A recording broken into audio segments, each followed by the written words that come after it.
सबको जय मसीह की। प्रभु यीशु के सुंदर नाम में आप सबको बहुत ऐद से आशीष मिले।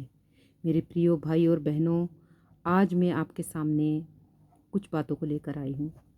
हमें हनोक को लेकर आई हूँ, जिसके बारे में हमें बहुत कुछ सीखने को मिलता है, जिसका जो हमारे लिए एक इम्प्रेशन है। हमें उनसे सीखना चाहिए कि किस तरह से वो परमेश्वर के साथ साथ चला। उसके लिए हम यहूदा की पत्री उसका पहला अध्याय उसका 14 और 15 पद पढ़ लेते हैं।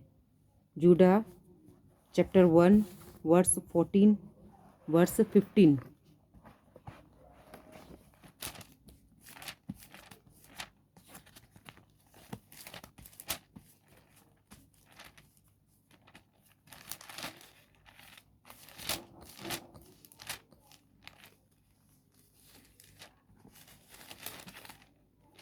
यहूदा की पत्री उसका पहला अध्याय उसका 14 और 15 में क्या लिखा हुआ है? हनोक ने भी, जो आदम से 7वीं पीढ़ी में था, इनके विषय में यह भविष्यवाणी की, देखो प्रभु अपने लाखों पवित्र के साथ आया। तो इस वचन को पढ़कर हमें मालूम होता है कि जैसे उस वक्त हनोक प्रभु यीशु मसीह का प्रचार कर रहा था।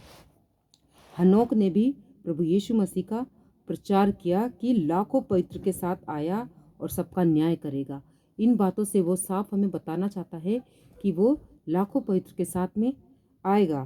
तो इसका मतलब उन दिनों में भी गलत शिक्षा वाले थे और हनोक ने सच्चाई का प्रचार किया। तो उस समय भी, जिस समय आज इतने पाप दुनिया में फैला हुआ है, उस वक्त भी हनोक नूह के टाइम में बहुत ज़्यादा पाप था, बहुत ज़्यादा पाप था। तो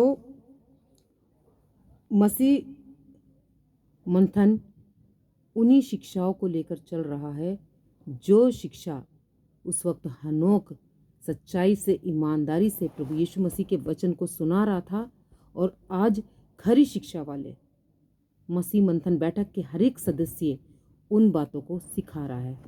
अब हम यहूदा की पत्री उसके आगे से भी हम पढ़ लेते हैं। 17, 18, 19, 20 भी हम पढ़ लेते हैं। क्या लिखा है?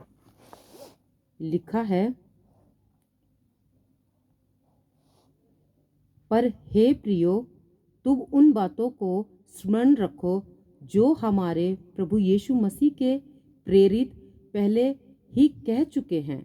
वे तुमसे कहा करते थे, पिछले दिनों में ऐसे ठट्ठा करने वाले होंगे जो अपनी अभक्ति की अभिलाषाओं के अनुसार चलेंगे। ये वे हैं जो फूट डालते हैं। ये शारीरिक लोग हैं जिनमें आत्मा नहीं। पर हे प्रियो, तुम अपने अति पवित्र विश्वास में उन्नति करते हुए और पवित्र आत्मा में प्रार्थना करते हुए अपने आप को परमेश्वर के प्रेम में बनाए रखो और अनंत जीवन के लिए हमारे प्रभु यीशु मसीह की दया की बाट जोतते रहो। तो उस वक्त यीशु मसीह के प्रेरित कौन थे? पतरस, पौलुस, फिलिपियुस, जॉन, स्टीफन सब कह चुके थे। और पतरस, पौलुस कहा करते थे कि आज की तारीख में भी ऐसे लोग हैं जो खरी शिक्षा को लेकर चलते हैं। उस वक्त पतरस, पौलुस, स्टीफनुस, ये सारे भी खरी शिक्षा को लेकर चलते थे। जैसे नूह, हनोक लेकर चलते थे, ऐसे उस समय क्या बोलते हैं, पतरस, पौलुस, ये खरी शिक्षाओं को लेकर चलते हैं। और आज मसीह मंथन बैठक के हर एक सदस्य बिना मिलावट के वचन को लेकर चलते हैं।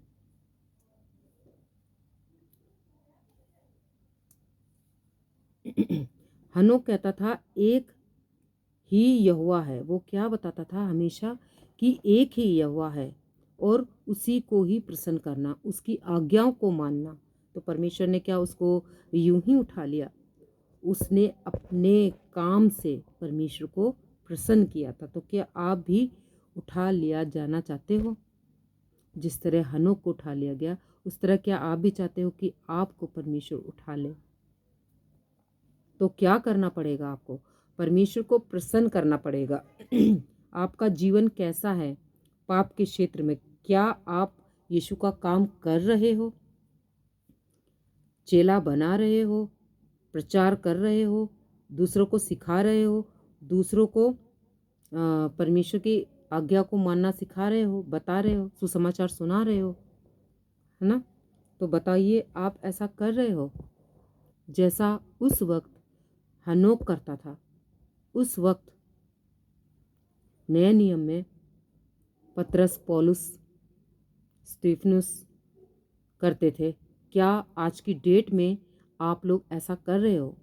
आज हम देखते हैं उठ उठ के राजेश पॉल, उनके बेटे आशीष पॉल और ऐसे कई, वी चंद्रा और अंकित नरूला, अंकित सेजवान, अंकित नरूला, अंकुर नरूला और विनोद, ऐसे कई, और ये शेखर डेविड जिसको भगोड़ा नाम दिया हुआ है, उनको अपने ऊपर विश्वास ही नहीं है कि मैं प्रभु के वचन से सही सिखा पा रहा हूँ कि नहीं। उनको अपने ऊपर ही डाउट है, तो वो कहाँ से डिबेट के लिए आएंगे?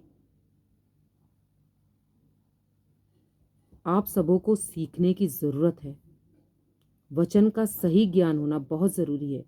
मेरे प्रियो, गलत शिक्षा मत दीजिए, कानों की खुजली वाला प्रचार मत कीजिए।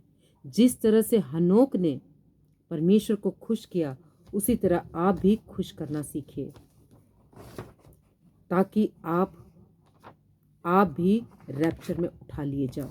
ऐसा काम करिए। तो हम मसीह मंथन बैठक के सदस्य किन बातों को लेकर चलते हैं? पौलुस की शिक्षाओं को, पतरस की शिक्षाओं को, प्रभु यीशु मसीह की शिक्षाओं को, पहली सदी की शिक्षाओं को और मसीह मंथन बैठक की शिक्षाएं एमएमबी बिल्कुल ऐसी ही है।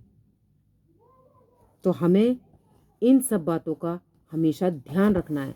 हमें दशमांश नहीं लेना है, हमें जिब्रिश नहीं बोलना है। हम ये सब नहीं करते। हम जिब्रिश नहीं बोलते, दशमांश नहीं लेते, हम नीचे गिराने का काम नहीं करते, हम यहूदीवाद को, खतना को नहीं मानते, शोफार को नहीं मानते, शोफार अभिषेक को नहीं मानते इस तरह के, और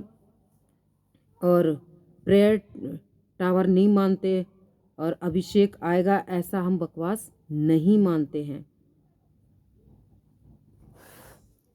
हम इन सब बातों को नहीं मानते हैं। हम खरी शिक्षाओं को मानते हैं। जिस पल से हम प्रभु यीशु मसीह को अपनाते हैं, उसी क्षण, उसी पल हम प्रभु यीशु मसीह में जीना शुरू करते हैं। हमारा उठना, बैठना, चलना फिरना हमारा प्रभु यीशु मसीह के तरह होना चाहिए, तभी तो हम उसके बेटे बेटियां होंगे। तो मैं उनसे कह देना चाहती हूँ, जितने भी अभी मैंने उनका नाम लिया है, वो जितने भी हैं, आप सब अपने ईगो को एक तरफ रखिए और परमेश्वर की खरी शिक्षाओं को लेकर आगे चलिए। अगर आप नहीं चलते तो इसमें आपका नुकसान ही नहीं, बल्कि आपके पीछे जितने भी लोग जा रहे हैं, वो सब गलत टीचिंग लेकर नरक जा रहे हैं। खरा सुनिए, खरा सीखिए, खरा चलिए, अच्छा प्रचार कीजिए। अच्छे का मतलब है जो शिक्षा पतरस, पौलुस देते थे, पहली सदी के लोग देते थे। हनोक ने जिन सुसमाचार का प्रचार किया है कि वे अपने पवित्र लोगों के साथ आएगा, इससे पता चलता है कि वो उस समय प्रचार कर रहा था। नूह ने प्रचार किया नाव बनाते समय, काम करते समय परमेश्वर का। उसने प्रचार किया कि मन फिराओ, अपने गलत कामों को, अपने गंदे कामों को छोड़ दो और परमेश्वर में अपना मन लगाओ। लेकिन किसी ने उसकी बात नहीं मानी, किसी ने विश्वास नहीं किया कि बारिश आएगी, क्योंकि उस समय बारिश आती नहीं थी। लेकिन नूह ने विश्वास किया और उसने परमेश्वर का काम किया। तो हमें विश्वास है, ये बाइबल हमें बताती है कि वो आएगा। जिस तरह से वह मर के जी उठा, बादलों पर गया, उसी तरह से वो फिर वापस आएगा अपने लोगों को लेने। तो मेरे प्रियो, अब भी समय है, अपने आप को सुधारिए, गलत टीचिंग से बाहर निकलिए, गंदगी से बाहर निकलिए। परमेश्वर की खरी शिक्षा, प्रभु यीशु मसीह की खरी शिक्षा को आप ग्रहण कीजिए। तो परमेश्वर करे इन सब बातों के द्वारा आप सबको बहुत ऐसे आशीष मिले। जय मसीह की।